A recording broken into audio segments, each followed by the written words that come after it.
So this morning we have Özge Derman. Özge is a PhD candidate at Hautes, and I'm not daring to say that in French. So it's the School of Advanced Studies in Social Sciences. And she's also at the Center of Research in Arts and Languages and writing her dissertation in sociology. She has a bachelor degree in design and another one in dance, master's degrees in sociology and in social sciences. Her research focuses on the sociology of art, performance, body and social movements. And in her dissertation, she works on the performance and performativity through artistic practices in contemporary social movements, making a comparative sociological analysis of Occupy Wall Street and the Gezi movement. She focused on the ways in which creativity and artistic practices operate as politics in contemporary social movements and how the political is enacted in performative forms of action. This morning, she's presenting Temporality and Event, the case of Gezi movement. Thanks, Özge, and the floor is yours. Thank you, Gabby, and thank you, NSSR and Politics Department for this wonderful seminar series, which I will end today. So we're waiting for you if you're around a new school or the coffee. So today I will, as Gabby told, I will be talking about the temporality in Gezi movement, which I analyzed within my PhD dissertation. I focus on the ways in which creativity and artistic practices operate as politics in Occupy Wall Street and Gezi movement. Gezi movement happened in 2013 in Istanbul, and it is analyzed generally as a part of post-2010 social movements, including Arab Spring, Occupy Wall Street, Indignados in Madrid, and anti-austerity in Greece, in Athens, and many more.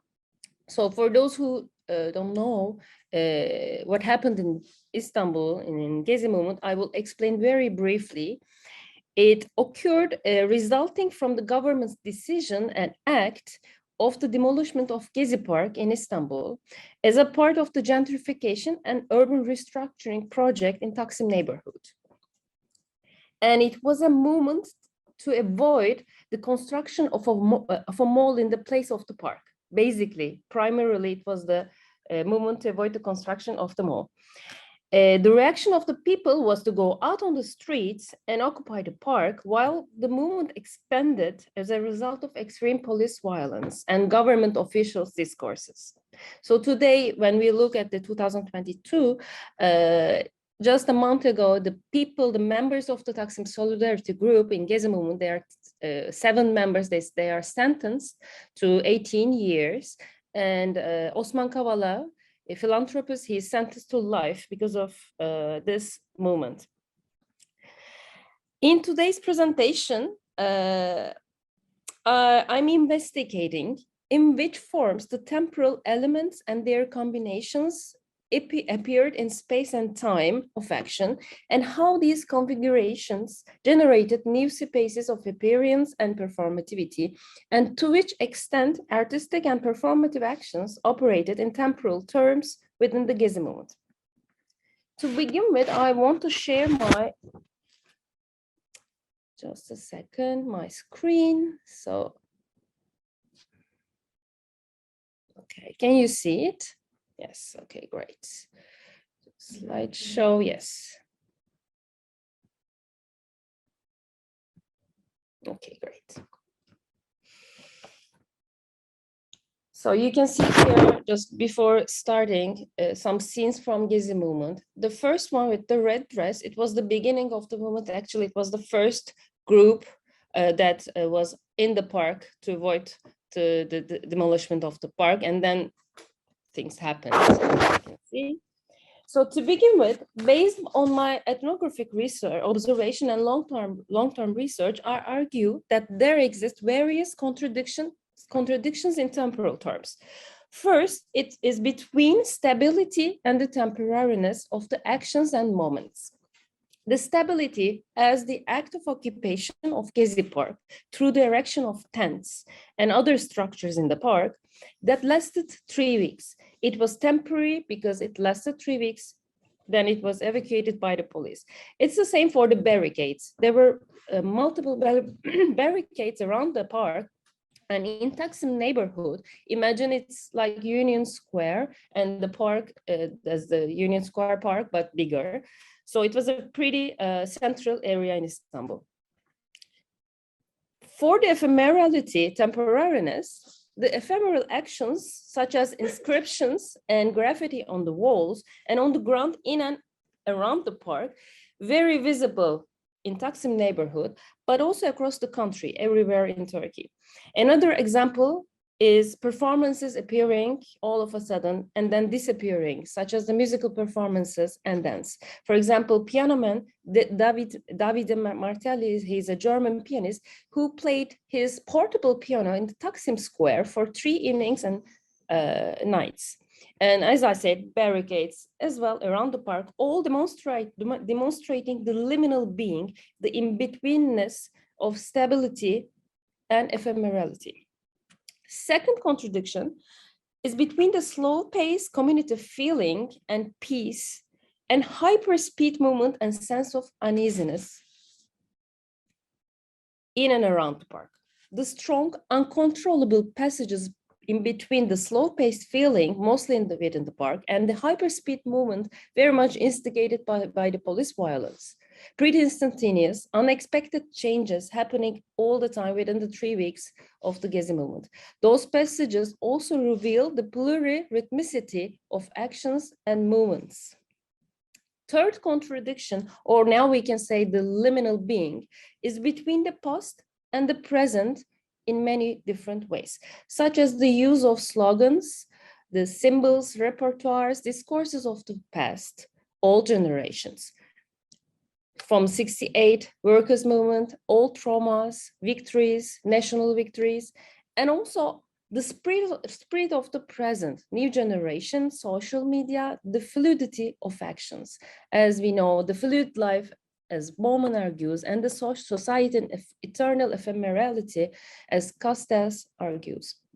Yet the temporal modalities of past, present, and future open up another path in my research, the path towards the notions of history, of collective and individual memory, and conservation of the ephemeral performance and event, the act of archiving. After the specification of the 3 temporal contradictions and the liminal state, in-betweenness in Gezi movement, I'd like to point at the units of inquiry. In other words, the events which we're looking into. The notion of event at first appears practical to delineate a time and space, time frame within a relative beginning and an end. And it's easy to study the processes through which the actions were performed during the Gezi movement, which I call the major movement, Gezi movement. But also this major event englobes many micro events with their own inner temporal condition and processes while creating and shaping the major event. However, this is not a hierarchical relationship, they coexist. So what is event? To Robin Wagner Spacevici, who is a professor in sociology at the NSSR, to her, events are always a surprise, revealing the complex dynamic of unknowing and then reknowing a world transformed by events. To her, events are restless and ongoing. There exists a dynamic of form and flow at the same time. So we are looking into the transformative core elements here. This does not necessarily mean the revolution. What do I mean by that? Wagner Pacevici says, events are shapeshifters, now appearing as letters and treaties, now paintings and maps, now political constitutions, now dramas, now physical gestures, like handshakes or laying down of arms, now dream narratives, now signatures, now institutions. Now, I'd like to take one micro event as an example, a case study within the Gezi movement to go through my first 3 observations and discuss the eventful temporality. There are many micro events, but this one is a very pertinent one to understand the whole theoretical discussion. So the famous act of standing man in Gezi movement. Some of them may know he was pretty well known. So I will explain. The Standing Man is the name given by the people in Twitter to the young artist Erdem Gündüz that silently stood in the middle of Taksim Square as a protest to the violent conduct of the government during Gezi movement. It happened one day after the evacuation of Gezi Park, when he walked across the square and stood facing the Atatürk Cultural Center during 8 hours. The entire time, he stayed silent and motionless while the police took him as a crazy person, harassing him, asking, "What is the matter with you?" and commenting he lost his mind. Well, he wasn't crazy, but a performance artist and dancer. His stand-up went viral and became a collective act of standing still that evening and the following days and months after he silently left Taksim Square. Between the stillness and temporariness, its influential impact comes from its being radically contingent, one of the fundamental elements of civil's eventful temporality. This was the very moment that transformed the sense of despair into an experience of jouissance.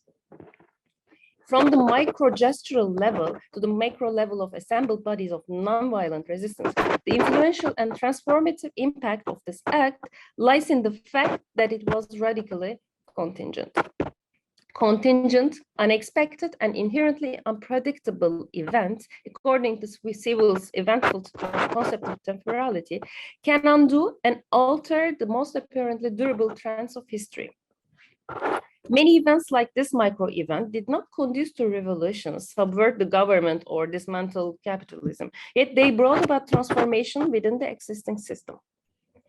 Moreover, Standman reveals the dependence of the event to what happened beforehand and to the possible outcomes at a later phase. From the sit-ins of the civil rights movement to the tank man standing before a military tank in Tiananmen Square in China.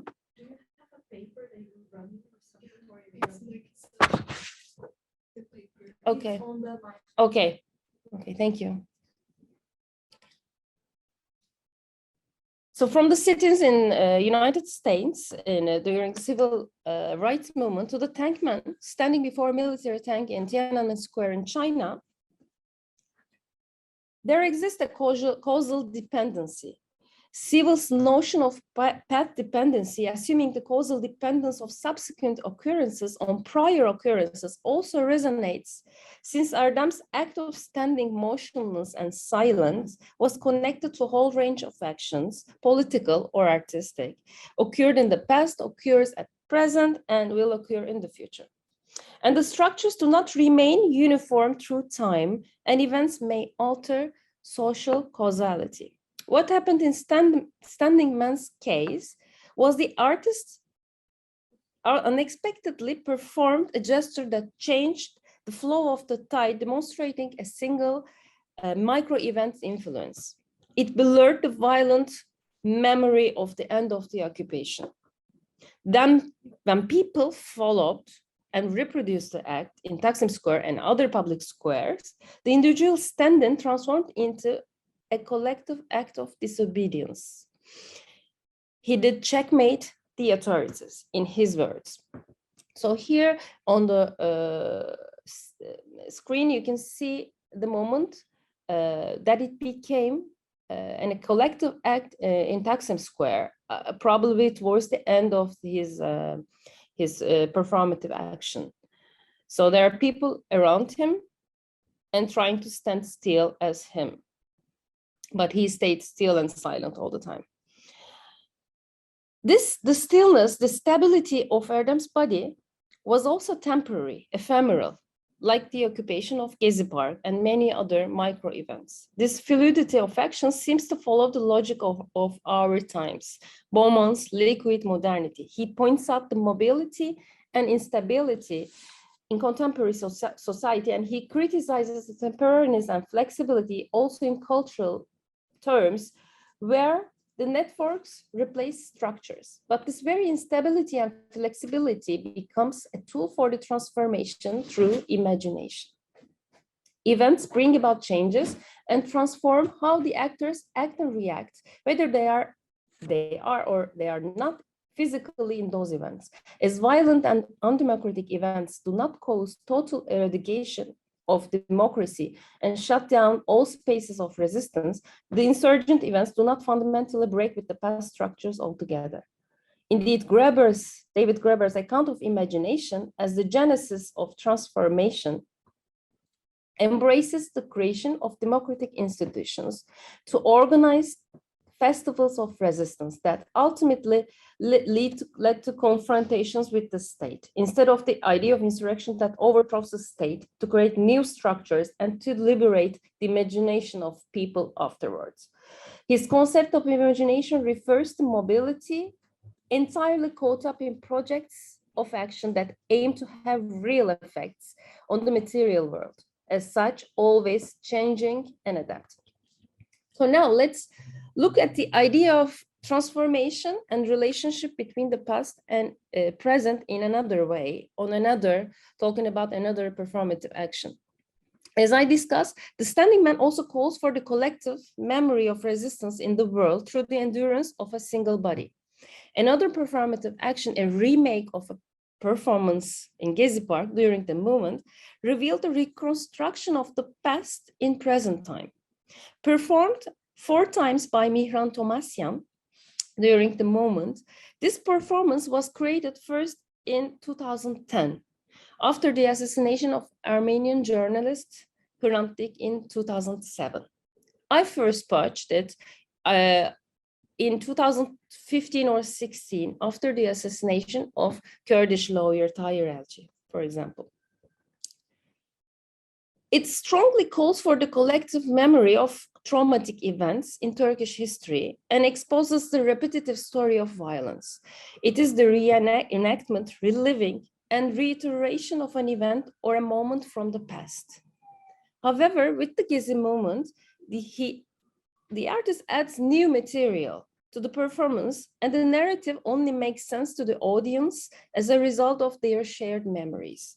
In each performance, it morphs into something new with every drastic or marking event, including Gezi movement. It appears as an ever-changing archiving process. He becomes an artist archivist, marking the ongoingness of the events and recreating alternative traces. It is a cross-temporal conversation. Going back to the liminal state between the stability and temporariness, and also between the appearance and disappearance, Mihran's act leaves its traces in many forms, including a sound recording in digital archives, which I call a semi-material form. Now, I'd like to get into the polyrhythmicity of and in the events. In micro level, we can discuss the antagonistic unity of linear, mechanical, and cyclical, vital cosmic rhythms, an incessant but repetitive change within the capitalist dynamic that Sewell addresses as the stillness in motion. The question is whether this capitalist dynamic was constitutive in Gezi movement, or it was a sort of reversal or an escape from the capitalist temporality, or it was a reappropriation of impermanency, fluidity, and social acceleration. Let's get back to the Standing Man very shortly. The rhythm of the event metamorphosed throughout the 8 hours he stood in 3 episodes. The first 5 hours, the episode of perception and comprehension of the act and its propagation in social media. The rhythm of act itself contrasted both the public rhythm of everydayness and restless environment of Gezi movement. The second episode was the reproduction of the act in the last 3 hours of his standing in. With the collectivization, there was an arrhythmia in the social rhythm when the flow of events led to increased police harassment and violence. The third episode, the post-event, I call, marked the beginning of a real arrhythmia in public space through the unprecedented propagation of this act in the world, but also in Turkish parliament and European parliament in the following days and months. In this act, No pointed margins exist in between the episodes of rhythms, but rather a fluid alteration of polyrhythmic movements and becoming. This being the exemplary case, the rhythm of repetitive movement never remains the same and embraces thus a polyrhythmicity. So to conclude, I argue that while not abolishing the linear capitalist time, the micro events and major events, with their restlessness, are in a position to foster vibrations that could temporarily disrupt the existing system. In other words, they have the potential to transmute the incessant yet repetitive change, what Sewell calls stillness in motion, through the incessant, contingent, creative, and performative action, what Graeber calls imagination. Thank you.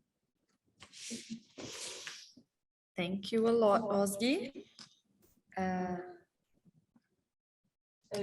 Should I Yeah, keep the... I think you can take down the slide presentation. If there are questions, so we can show see it the question. again. Yeah. Okay, perfect. So so Janaína is the first with, no, she's just clapping. Do you have questions? Well, I have questions, but Luan has a question, so let her go first. Hi, thank you, Oscar. I have a very simple question. I was wondering whether... Oh, you can't hear me? Wait. I can. Oh, okay. But I need Oscar to hear me. No, it's okay. Is it okay? It's just, I was curious, and I'm sorry if you have mentioned and I missed it, but I wanted to ask if you have at any point looked at the right to the city, whether you have looked at the interface between artist activism and the right to the city, since it all started with the protests against the urban park development. Thank you. Yes, of course, I started with that.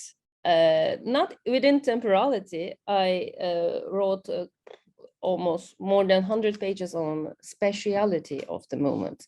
So there, yeah, I started with the occupation of the park, occupation of space, and the spatial occupation by performative actions and the right to city. And it will continue because actually it's a concept that continues it is continuous in every act as the temporality. I just had to choose specific examples to explain better the temporality of the actions.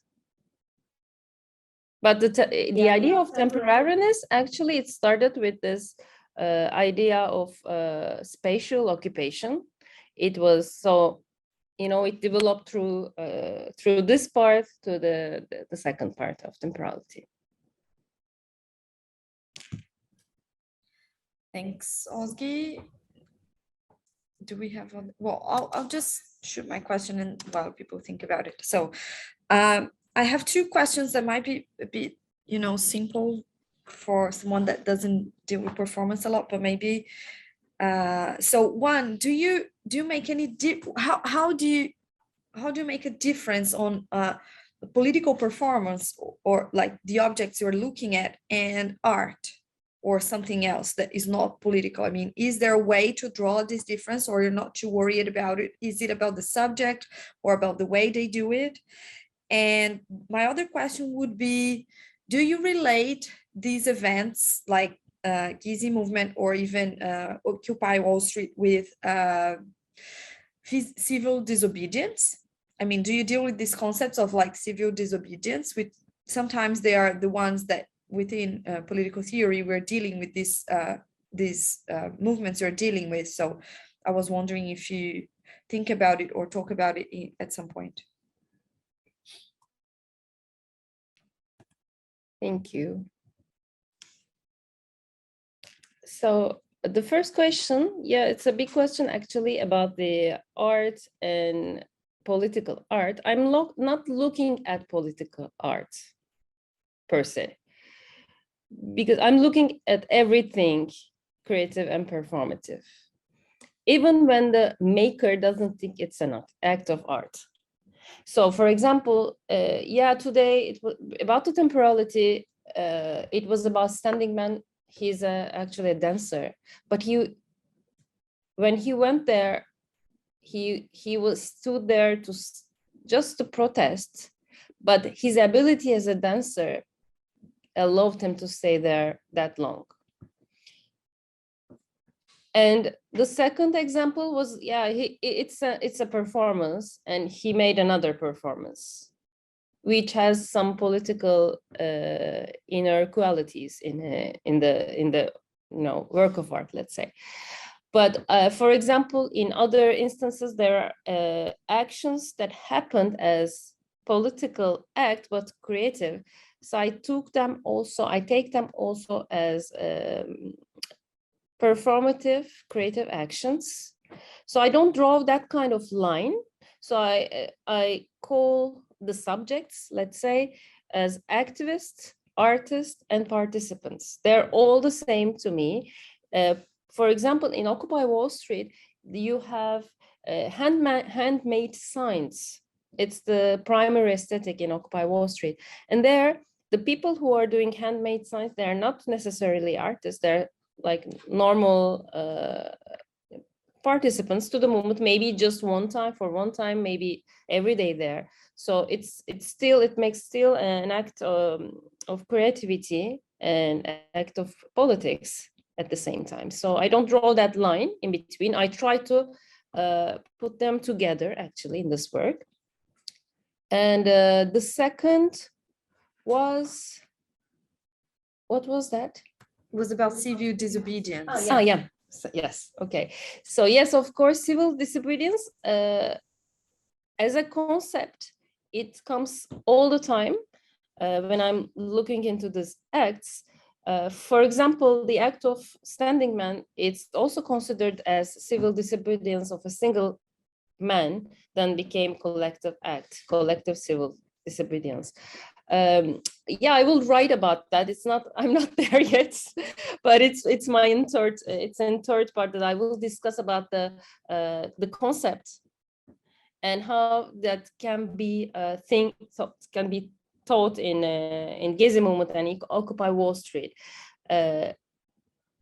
So it's an upcoming project, let's say. Well, you can show us later. Okay. Then. So Lais has her hand raised, and then we'll have Tanzil. Okay, so hope the sound doesn't. Okay, so thank you very much for your presentation. I also have a question about the standing man that I found super interesting. The idea that it became collective, that in the start was like an individual that kind of decided to do this performance, was a bit like created on the act, no? If I understood correctly, and then it became collective. So you said just to Gabi now that even when like it can be seen as art, even when the people doing it don't see it as art. I was thinking before, like when it becomes collective, do like all the subjects like give different meanings each to what they're doing, or how does it work exactly? It's like I would like you to talk a bit about this, like different people doing the same performance and how to make like different performances, or is the same. Okay, so for the standing man, at the beginning he was there. He didn't go there to protest or anything. He was walking, and I know him. He's a friend. We are from the same school of dance. So he just stopped to looking at the Atatürk Cultural Center. It's also important because on the left there was the Gezi Park, evacuated, so nobody could enter. It was a very violent environment. And in front of him, this cultural center, which was closed by the government. And it was kind of a construction area. So his idea was like, he was just looking at this cultural center where people once danced or played or whatever, any kind of artistic experience. He was just standing there. Then when it became, somebody shared on Twitter or Facebook, I don't remember. I first saw it on Facebook. And for the artistic art people like me, and we knew him also, it was all of a sudden a performance. What he's doing, it's art. But also at that moment, it did not matter. For other people, it was like a single man just standing there. So it was a protest for them. And I always say performance protest, both for his act and performative act seemed taking these both properties together. For the other people, I don't think, for example, for me, when I did also in another place in Istanbul, after 1 day, I did it for 15 minutes as an act of protest. I wasn't thinking about art actually. And I could stay only 15 minutes. It was extremely hard standing still without movement.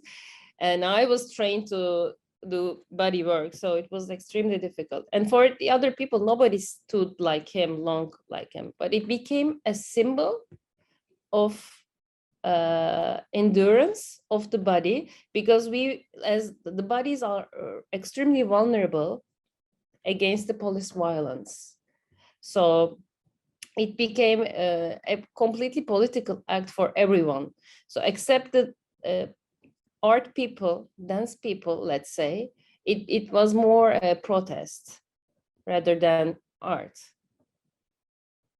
And also he got a peace award, and he had some talks in that kind of environment, and he became not the artist, but he became more the political activist after that. Thanks, Özge. Now Tanzu.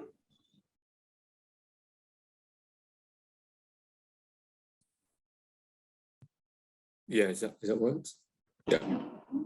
Okay, thank you for your talk, Özge, and forgive me for arriving late, and therefore if I've missed one or two points. So I've got two questions. Really interesting stuff.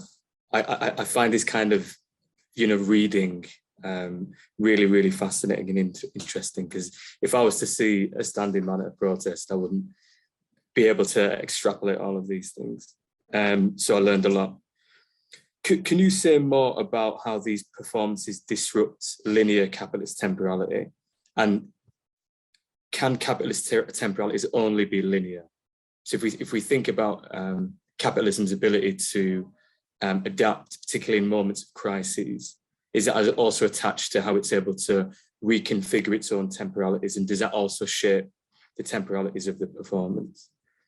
And then the second question is, I was really interested in your reference to imagination, referencing Graeber's work, and futures. And forgive me, I didn't quite catch what your understanding of the production of futures by the standing man was.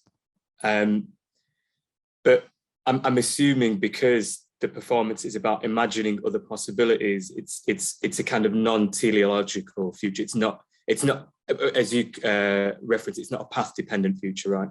It's not one that's predetermined. And I wonder if you've come across the work of Elizabeth Gross, who writes on feminist temporalities. And in particular, she talks about untimely or unknown futures, which are not teleological, they're not predetermined. And therefore, those kinds of futures open up the possibility of imagining alternative and radical futures and possibilities and ways of imagining and building society. Thank you, Tanzel. I start from the last part. I know her, but I haven't read anything. So thank you for the your advice on that. I will look into that. And for the first question, I believe, I imagine, when we say linear capitalist temporality, I imagine more how the everyday life is organized for everyone. like, you know, very basically you wake up, go to work, earn money, and pay your rent, debt, everything, and then you sleep and it starts again. And it's kind of a repetitive everydayness. So it disrupted heavily this everydayness, since people started to join, for example, there were many students, so not many workers all the time, but for example, workers like me, I was working at the time and studying at the same time. I was working, going to the park, and I was studying at the same time, and I didn't sleep almost for like 3 weeks, I can say.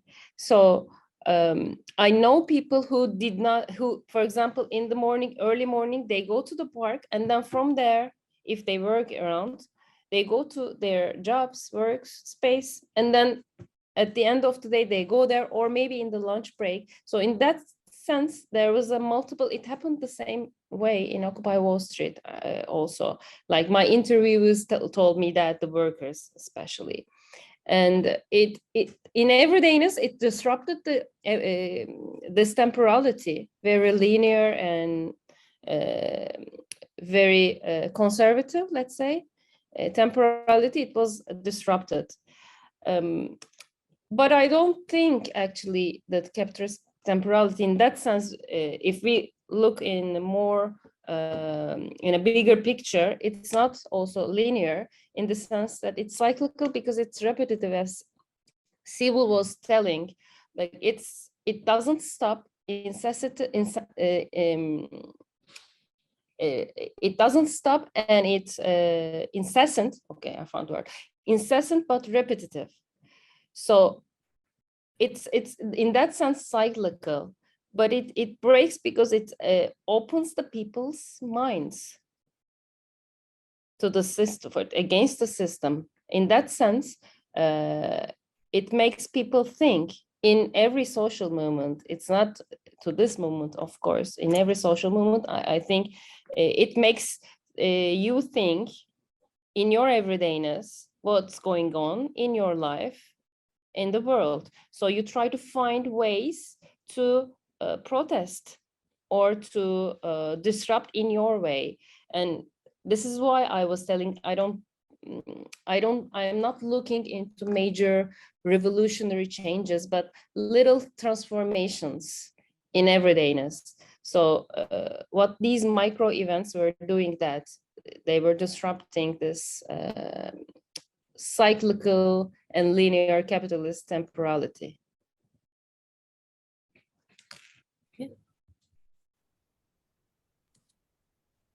Just if I could ask another question, Özge. So thanks, that's really, really helpful. Do you think therefore then there's a double disruption, right? In the sense that capitalist temporality has been disrupted by the very act of going to the protest, and then capitalist temporality is also disrupted by the singular protest of the standing man as well? Yes, in every micro protest, the single protest of standing man, if you think also, it's a very, in case of standing man, it's a very, very busy square, like Union Square, and he stops there and everything stops. Really, it was like a moment. Everybody stopped at their houses as well.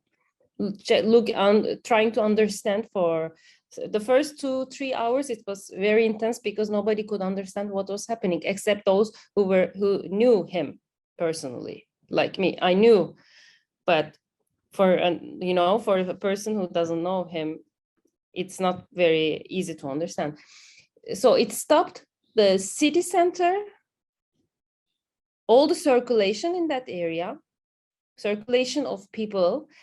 And there are different details also, because at that moment, actually, that day, there was a union's march, and nobody was permitted to march in Taksim Square.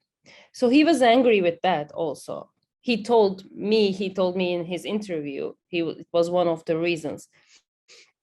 And so he get into a space also where nobody could get in a collective way, because if it was in a collective way, it was not permitted. The police wouldn't give the permission. So there are several levels in that. So he stopped the circulation in that area, but he stopped the circulation everywhere in Turkey. Everybody stopped and tried to understand. But the other micro events also, when you join an event to go, or you go on the street, you sort of stop the time for yourself. You're doing something else. It's not everyday life for you, probably, if you're not a very activist person going in every march. Thanks, Özge. Do we have more questions? Well, if we don't have more questions, then I'm inviting you all, if you're here at the new school, to meet us in a couple of minutes at the 8th floor to have coffee and maybe chat a little bit more about our researches and your research interests, and finally meet in person. I thank you all for being here. I thank my colleagues, the visiting scholars, for the brilliant presentation, especially Özge for this morning's presentation, which was very, very, very nice. And we'll see you in a minute, right? So thanks for coming and see you soon.